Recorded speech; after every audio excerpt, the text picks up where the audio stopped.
നമസ്കാരം സുഹൃത്തുക്കളെ.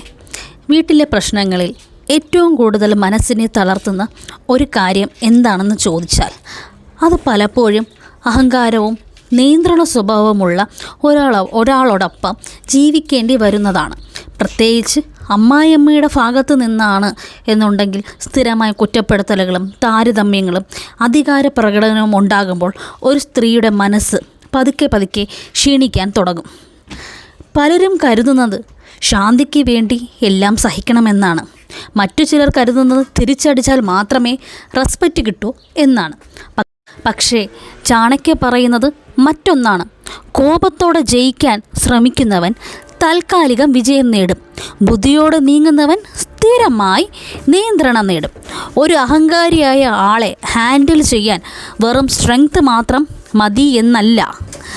അതിന് വേണ്ടത് observation, patience, emotional intelligence, timing, അതെ, നിരീക്ഷണം, ക്ഷമ, ബുദ്ധിപരമായ നീക്കങ്ങൾ, സമയം, ഇതൊക്കെയാണ് യഥാർത്ഥ ആയുധങ്ങൾ. ഇപ്പോൾ ചാണക്യ പറയുന്ന പ്രകാരം ഒരു അഹങ്കാരിയായ അമ്മായിയമ്മയെ ഇമോഷണലി വീക്കാക്കാതെ എങ്ങനെ സ്മാർട്ടായി ഹാൻഡിൽ ചെയ്യാം എന്ന് നമുക്ക് നോക്കാം. അതിനു മുമ്പായിട്ട് എൻ്റെ ചാനൽ ആദ്യമായിട്ട് കാണുന്നവരാണെങ്കിൽ ഒന്ന് ലൈക്ക് ചെയ്ത് സബ്സ്ക്രൈബ് ചെയ്ത് ഷെയർ ചെയ്യാൻ മറക്കരുത്. നിങ്ങളുടെ വിലയേറിയ കമൻറ്റുകൾ എന്നെ അറിയിക്കുകയും കൂടെ ചെയ്യും. ആദ്യത്തെ പോയിന്റ് എന്താണെന്ന് നോക്കിയാലോ പോകാം. അവരുടെ വാക്കുകൾ ഹൃദയത്തിലേക്ക് കടക്കാൻ അനുവദിക്കരുത്. അഹങ്കാരമുള്ള ആളുകളുടെ ഏറ്റവും വലിയ ആയുധം വാക്കുകളാണ്. അവർ പലപ്പോഴും കുറ്റപ്പെടുത്തും, കമ്പയർ ചെയ്യും, കോൺഫിഡൻസ് കുറയ്ക്കാൻ ശ്രമിക്കും.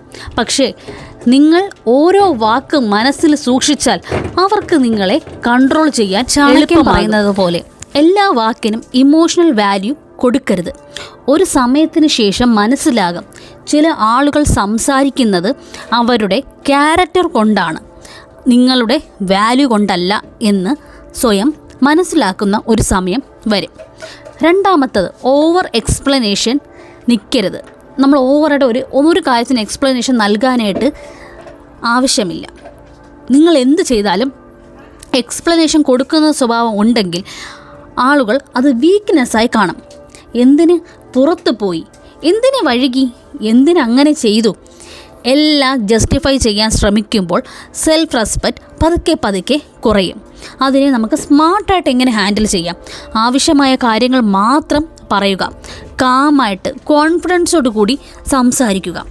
അൺനെസസറി ആയിട്ടുള്ള പെർമിഷൻ സീക്കിങ്, അതായത് എനിക്കത് ചെയ്യണം, എനിക്കത് വാങ്ങണം എന്നുള്ള പല രീതിയിലുള്ള പെർമിഷൻസ് നമ്മൾ ചോദിക്കുന്നത് ഒഴിവാക്കുക.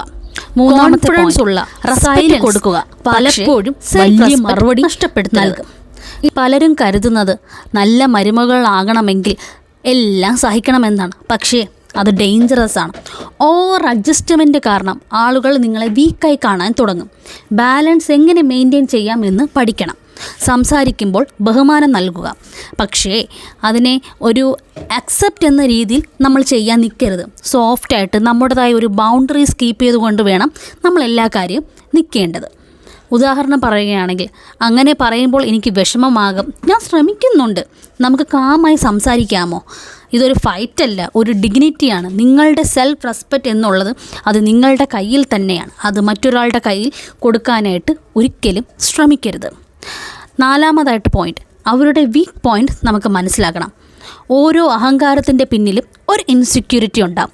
ചില അമ്മായിയമ്മമാർക്ക് കൺട്രോൾ നഷ്ടപ്പെടുമോ എന്നുള്ള പേടി, മകൻ അകന്നു പോകുമോ എന്നുള്ള പേടി, ഇനി എൻ്റെ ഇമ്പോർട്ടൻസ് കുറയുമോ എന്നുള്ള പേടി, ഇതെല്ലാമാണ് ചില അമ്മായിമാരുടെ പ്രശ്നങ്ങൾ. ഇത് മനസ്സിലാക്കിയാൽ അവരുടെ ബിഹേവിയർ പേഴ്സണലി എടുക്കുന്നത് കുറയ്ക്കും. അതിന് നമ്മൾ ചെയ്യേണ്ടത് ചെറിയ കാര്യങ്ങളിൽ അവരെ ഒന്ന് അപ്രിസിയേഷൻ ചെയ്യുക. അവരുടെ എക്സ്പീരിയൻസ് ഒക്കേഷണലി നമ്മൾ വാല്യൂ ചെയ്യാനായിട്ടും ശ്രമിക്കുക. അൺനെസസറി ആയിട്ടുള്ള ഫൈറ്റ് അങ്ങോട്ടും ഇങ്ങോട്ടുമുള്ളത് അവോയ്ഡ് ചെയ്യാൻ വേണ്ടി ശ്രമിക്കുക. ഒരു സ്ത്രീ എപ്പോഴും ഒപ്പോസ് ചെയ്താൽ ഈഗോകാരമുള്ള ഒരാളോട് നമ്മൾ ദേഷ്യത്തിൽ സംസാരിച്ചായിട്ട് സിറ്റുവേഷൻ വളരെ മോശമാവുകയും ഹാൻഡിൽ ചെയ്യാൻ ശ്രമിക്കുകയാണെങ്കിൽ അവർ ഓൾറെഡി ദേഷ്യത്തിരിക്കുമ്പോൾ നമ്മൾ ആർഗ്യുമെൻറ്റ് ചെയ്യാനായിട്ട് ശ്രമിക്കരുത്. റിലേറ്റീവ്സിൻ്റെ മുന്നിൽ ഒരിക്കലും പ്രതികരിക്കരുത്. ഒരു പക്ഷേ അത് താൽക്കാലിക വിജയം കണ്ടെത്താം, പക്ഷേ അത് പിന്നെ വലിയൊരു ഡേഞ്ചറായിട്ട് മാറാനായിട്ട് സാധ്യത. ക്ഷമിക്കേണ്ട സമയത്ത് ഒന്ന് ക്ഷമിച്ച് ഒന്ന് താന്ന് നിൽക്കുന്നതിൽ തെറ്റില്ല.